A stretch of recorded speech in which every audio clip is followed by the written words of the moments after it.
म्हणून मी नारदाच्या गादीवर उभी आहे. नारदाच्या जोपर्यंत मी गादीवर उभी आहे तोपर्यंत माझा काय अधिकार आहे. विठ्ठल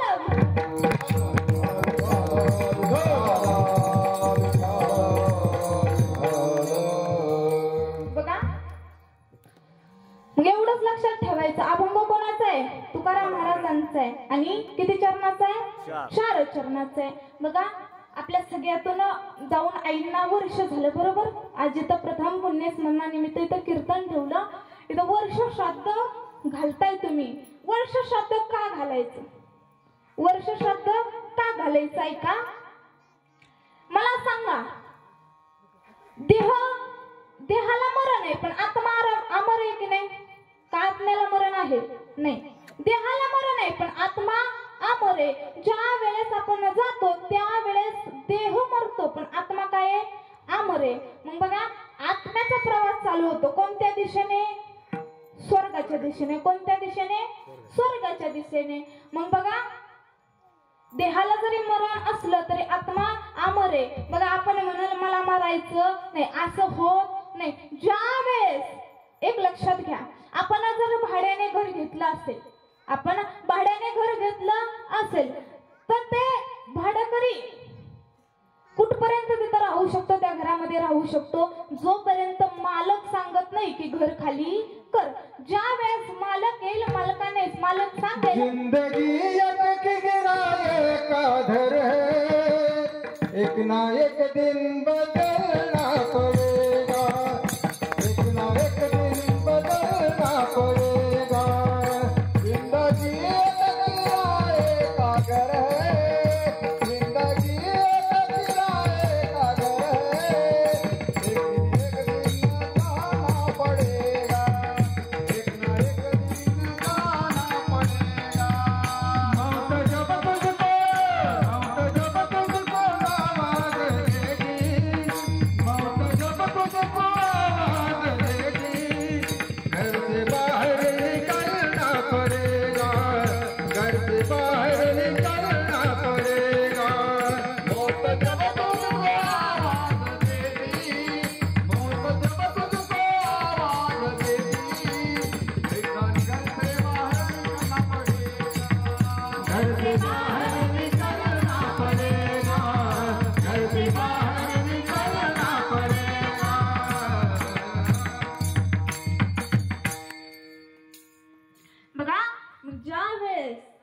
आपल्याला तो बोलवेल ना, त्याचं बोलवणं येईल ना, तेव्हा हा नरदेह सोडून काय करायचंय? आपल्याला जायचंय. जसं मालक आपल्याला सांगतो घर खाली करा, तसं आपल्याला पसारा घेऊन निघावं लागतं, घर खाली करावं लागतं. तसंच त्या जगाच्या मालकांचं बोलवून आलं ना, आहे असं तिथं सोडून जावं लागतं. तेव्हा आपल्याला थांबता येत नाही. मग आपला प्रवास चालू होतो कोणत्या दिशेने?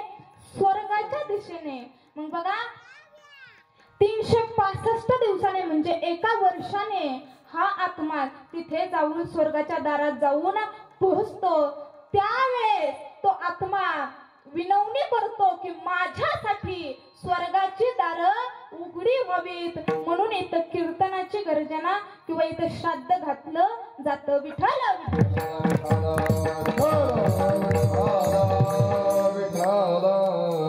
बघा, आईंना जाऊन आपल्यातून वर्ष झालं महाराज.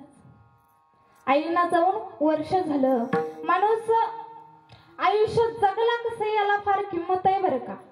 आयुष्य जगला कसं याला फार किंमत आहे. ऐका, किती कोटीचा बंगला बांधला, किती मोठं घर बांधलं याला किंमत नाही, पण त्या घरामध्ये समाधान किती आहे याला फार किंमत आहे.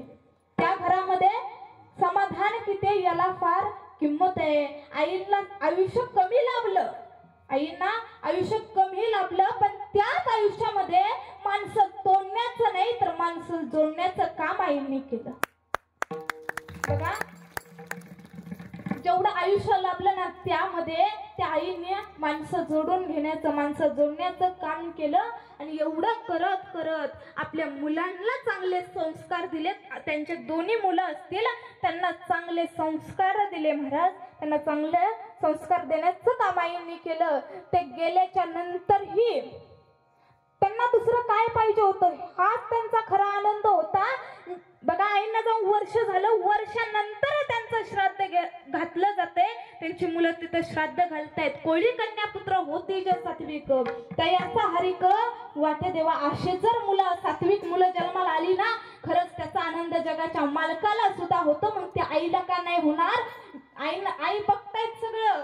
जाऊन मी वर्ष झालं तरी सुद्धा माझ्या मुलांनी माझं श्राद्ध घातलं, तिथे कीर्तन ठेवलं. नक्कीच आईला आनंद झाला असेल. आयुष्यभर आईने जे कष्ट केलं ना, आयुष्यभर जे केलं ना, त्याचं फळ आईला भेटलं. याचसाठी केला होता अट्टहास, शेवटाचा दिस गोड व्हावा यासाठी अट्टहास केलता. का? कारण त्यांचा शेवटचा दिवस कसा व्हावा? गोड व्हावा. आणि त्यांचे दोन्ही पुत्र असतील, तसेच त्यांनी मांडलेल्या मुली सुद्धा असतील. त्यांनी एवढा अट्टहास केला, खरंच त्यांना आनंद झाला असेल. विठ्ठल विठ्ठल.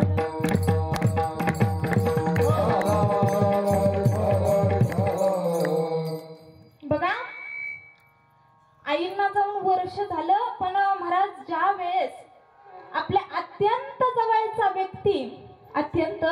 जवळचा व्यक्ती ज्या वेळेस निघून जातो ना, ज्याच्यावर आपण नितांत प्रेम करतो, आपण जीवा पलीकडे ज्याला जपतो, तो व्यक्ती निघून जातो ना, त्यावेळेस कळतं त्याचं दुःख काय. त्यावेळेस समजतं आपल्याला त्या व्यक्तीचं जाणं काय असतं. आपण त्या व्यक्तीवर नितांत प्रेम करतो, जीवा पलीकडे त्याला जपतो, किंवा तो व्यक्ती आपल्याला जीवा पलीकडे जपतो आणि तोच व्यक्ती एक दिवस आपल्याला सोडून जातो. महाराज, त्यावेळेस कळतं, त्यावेळेस समजतं आपल्याला त्या व्यक्तीची किंमत काय.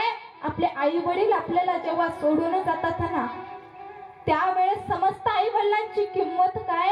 आई वडिलांनी आपल्याला हाताच्या फोडाप्रमाणे जपलेलं असतं महाराज. आणि एक दिवस ते निघून जातात. त्यावेळेस मुलांना वाटायला लागतं, अगं आई, तू सोडून गेली ग, घराचा कणा गेला, घराचा आनंद गेला. अगं आई, एवढ्या लवकर तू आम्हाला सोडून गेली. आई, अगं घर सुन सुन वाटते.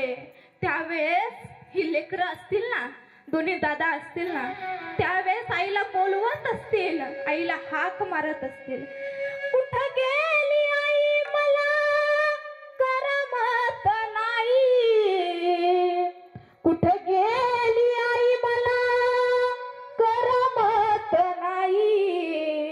ये ना माझे आई ग, तू ये ना माझे आई ग, ये ना माझे आई ग, तू ये ना माझे आई ग. अंबरुनी बाजाराला ताटती जवा गाया, तवा मला तुझ्यामध्ये दिसती माझी माया, दिसती माझी माया. कुठं गेली आई मला करमत नाही, कुठं गेली आई मला करमत नाही.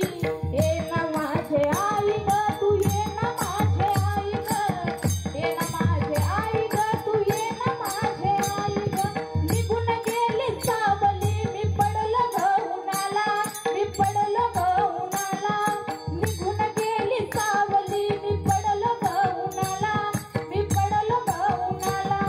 ये ना माझे आई ग, तू ये ना माझे आई ग, ये ना माझे आई ग, तू ये ना माझे आई ग.